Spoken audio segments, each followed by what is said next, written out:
All right, we're here on Project Next, making the next Indiana free of fear and hate. Here live from French Lick, Indiana, at IDEA, which is the 144th IDEA. It's amazing. I Did not know that. Yeah, That's approaching 150, right? That's a magical mark. That is a magical mark. It's the longest political conference in America. Oh, wow. That's happening That's right even here. More, yeah, pretty interesting. So we have Terry Gooden here, who has represented us for 20 years in Southeast Indiana in the State House, has worked for the agriculture for us, and we'll hear a little bit more about that, as a superintendent of schools for his career, and still is right now. And then, of course, ran for lieutenant governor last year. And we said, thank you for that service and tough election year. You guys had an amazing campaign, but feel like you lost much more to Donald Trump than you did to an unpopular Mike Romney. Well, that's a very good analogy, Tim, as we talked earlier here. You hit that same wall, and it's one of those deals where when you run in a presidential year, you're not just running against your opponent, you're running against the top of the ticket. Mm-hmm. And of course, we were running against Donald Trump. Mm-hmm. So it made it a little more difficult, especially in the state of Indiana. In some states, it would have made it easier, right? Right, exactly. But so, it made it a little more difficult, obviously. But we made a lot of progress, just like yourself. We're going in the right direction. Jennifer was a great candidate.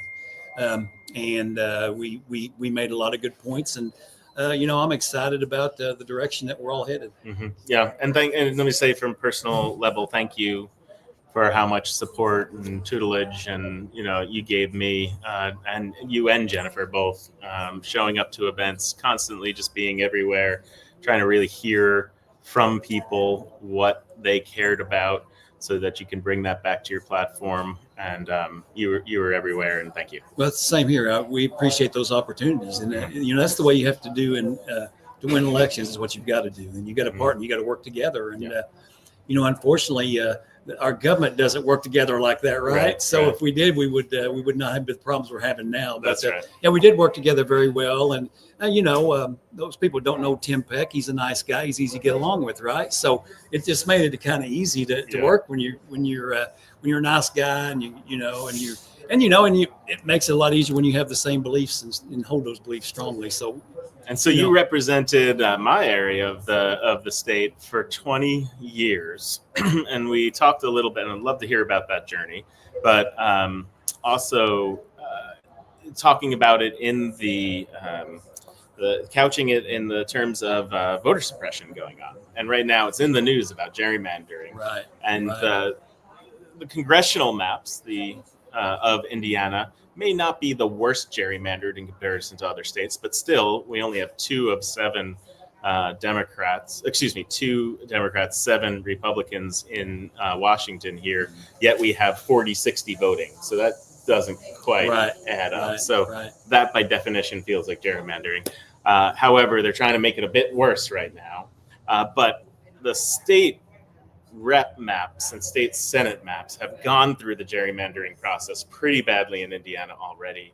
You were kind of a victim of that, and saw that evolution. Can you tell us and give us some insights into what that was like? Because everybody's talking about it right now. We want to hear the history. Yeah, so really, it's a situation where the party that's in control, the politicians choose their voters instead of the voters choosing their politician, right, or their advocate. And so it's if you're a member of the House, you have very little say on what goes on drawing those maps, because the case of Indiana, those maps were drawn in Washington, D.C. by the political parties and the gurus and the heads of those political parties, right? And they send them to Indiana, and as a minority in the minority party, you can vote no, but if the most votes win, right?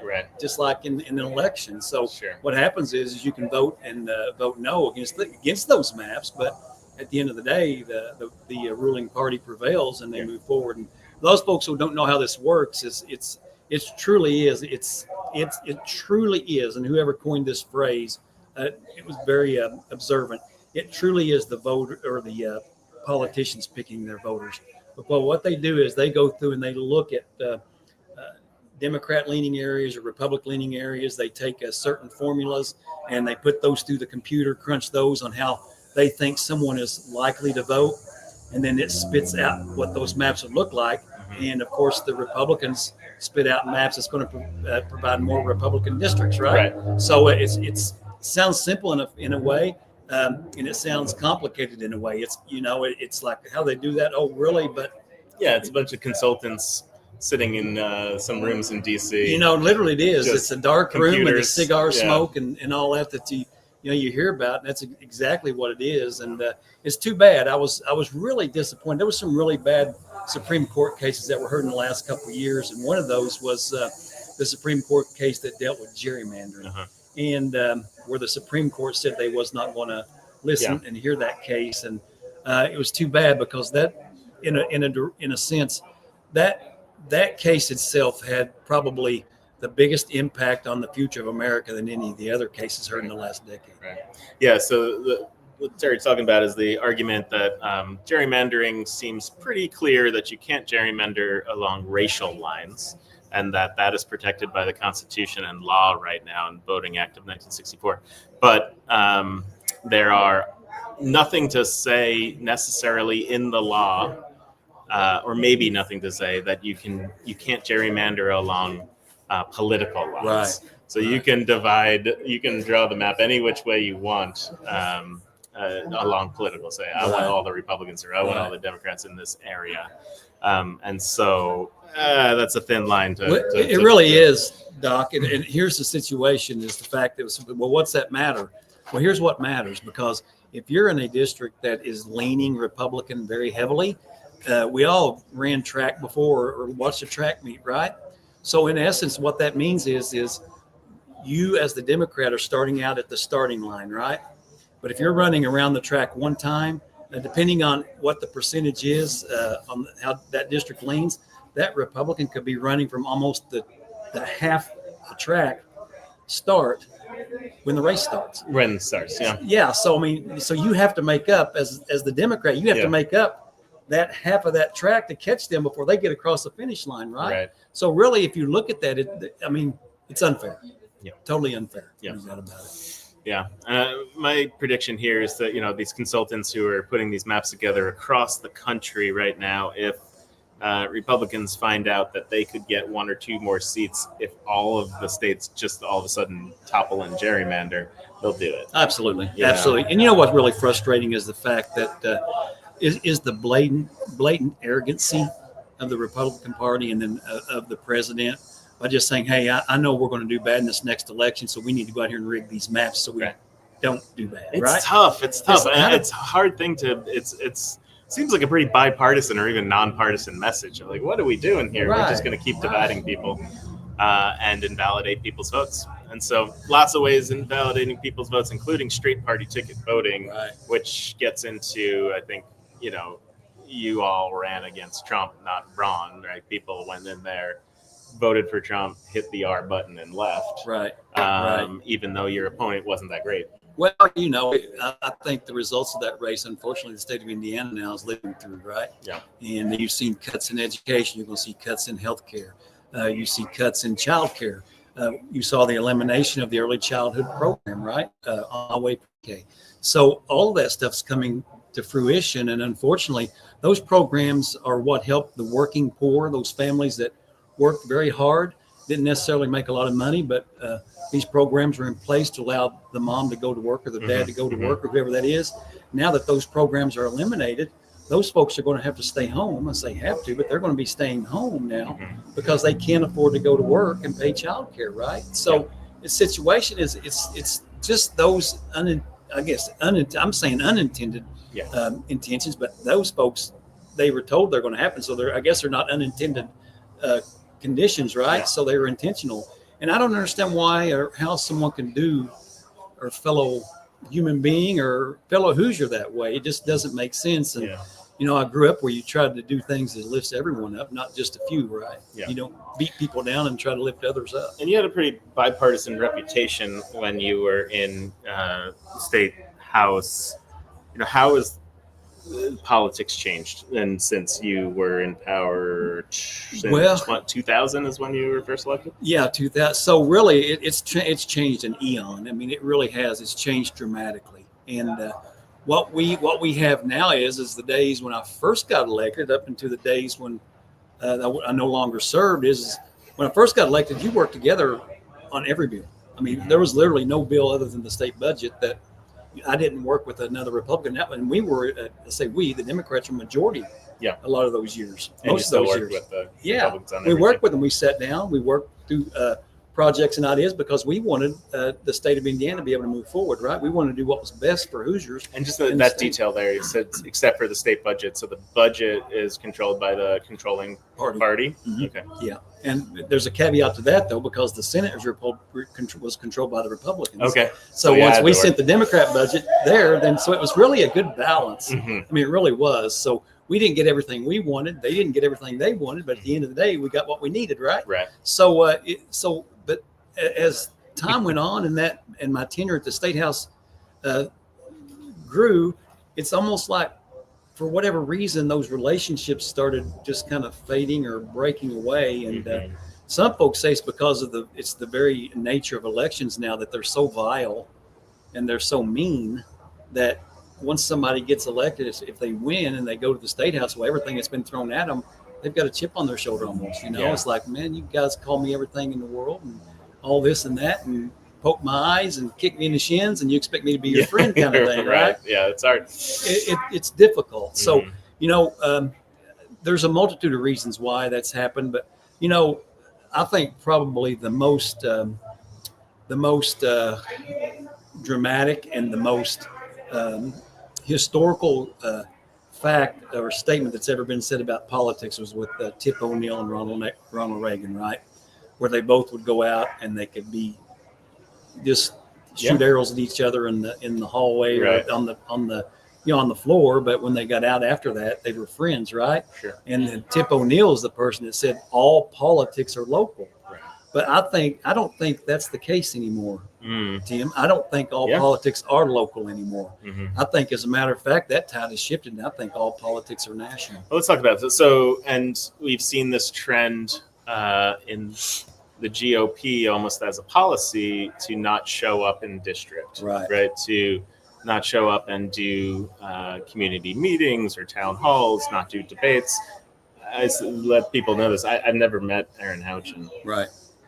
Isn't that amazing? And he was, And anytime I try to show up someplace, she's all of a sudden mysteriously gone. So, I never, even a parade once, we were both going to be in, she left. You just want to say hi, don't you? I just want to just shake her hand. You're trying to be friendly and say hello. I even called her after the election to congratulate her, talked to her chief of staff or someone on her staff. They said, they set up time for us to call, and then they canceled it. Right. That's too bad. It never happened. So, and I doubt she'll debate me next time either. So, hopefully she does. But well, Tim, as you talk about that and you say showing up, but it's one of those deals where how do you show up with the record that they have? Right. I mean, you don't. I mean, I know why they don't show up. Take bullets. Yeah. Yeah. You go there and it's like all the dastardly things that they vote for. Metaphorically, let me just say that because I don't want to get called on that. Metaphorically, that's the way I took it. So, but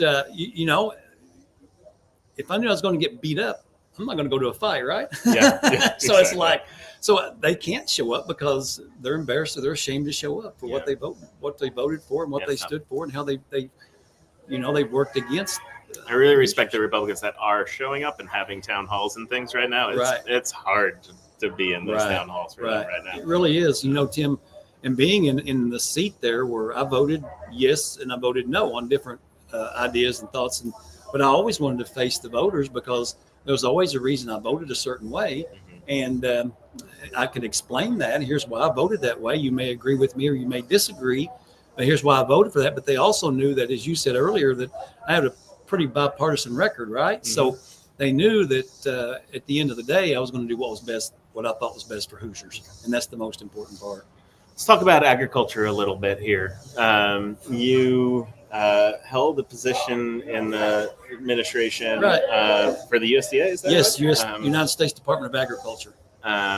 Say again? Okay. And so, what was that position? What was that like? Tell So us really, about it was very enlightening, Tim. So I was with the United States Department of Agriculture, but I worked in rural communities, and I was the director of rural development. And what that means is a lot of people don't realize the impact that USDA has had in their local communities. But if they live in a small town and they've got a water system, they've got a sewer system, if they got sidewalks or drainage systems, most of that money that built that came from the United States Department of Agriculture. Interesting. Yeah. So a lot of folks don't realize that. So what I did as the state director, I was thrilled to death to be able to get to all 92 counties, right, and talk to individuals and folks. And we would go into the communities and say, what do you need help with? How do you need to grow? And we would talk about infrastructure, right? We all know you can't grow without infrastructure. And it was amazing to go into the state of Indiana and just to see the deterioration of the infrastructure in these communities and things that hadn't been done because the federal government came in, they helped build and they'd help maintain, but after a certain point in time, then they start handing that maintenance and the rest of the responsibilities over to the state, right? And then the states to the locals. And the locals has their hand tied because they can't raise any dollars because of what's going on with the state government. So really it was left up to the state of Indiana. And the state of Indiana and those folks that were in charge in the state of Indiana over the last decade have really failed our state because there's a lot of infrastructure now that's almost beyond repair. And there's a lot of communities now that have water systems, they can't even use them to send out drinking water. People can't even drink the water because of the malfeasance that's going on at the state level in Indiana. It's just absolutely ridiculous. So what we would do in the USDA is we would go visit these communities. Okay, how can we help you? We try to set up programs and plans to try to help these folks lift themselves up. And it was just a real shame. And nothing more frustrating and more aggravating and more disappointing is to go into a community and go to a courthouse. And around that courthouse, man, it was dead. All the shops were closed. And I mean, you know, the local yard sale that would go on once every 2 or 3 weeks in one of those buildings, but it was really exasperating, and it's one of those deals where really pushed my attention to want to run for statewide office because Indiana can do better. Tim, this is Indiana. We're not talking about any other state in the union. We can do much better than what we're doing, and unfortunately, we're not. And this is my argument around the frog in boiling water. It's just it feels like it's gradually gotten worse at a pace where it feels like that's just what it is. Where if you step back for a moment and you look at yourself versus how some other states are performing, red or blue, there's a lot of things we can do to improve our state. Well, it's one of those deals. You're exactly right, Tim. And here's where we go with this. So Indiana used to be a leader in education, right? Now we're toward the bottom. Indiana used to be at least in the middle of take-home pay and wages, be able to raise families. Indiana used to be at the top at healthcare. All of those very critical aspects of living somewhere, Indiana now ranks in the bottom of, right? So it's one of those deals. Healthcare, we're almost at the bottom. So and quality of life, we're one of the last worst states in the nation for quality of life. So when you start looking at that overview, I think your analogy of the frog in the boiling water, I think that's great because you're right. This all just didn't happen overnight, right? It took a decade and years for this to kind of build up to where it's at. That's right. But the trouble is we're there now. And like you said, I think people have given up hope. They just think this is Indiana. That's the way it is. But that's not the way it is. There is hope. We can change Indiana, and we can change Indiana for the better and get it going in the right direction. Terry, it's always a pleasure. Thank you so much. Good to see you too. I appreciate everything that you've done for us in the state. Same here. Look forward to working with you again as we move forward. Absolutely. So, all right. Cool. All right. Thank you so much. So Thank you, Indiana. We will end the stream now. It's been pretty amazing going inside here at French Lick to be part of this conference. We will chop all these interviews up and make them available individually for people on the back end here. Thank you for everyone who viewed. Please follow all our socials. Project Next Indiana.com is where you can sign up for our newsletter. And thank you again for everything.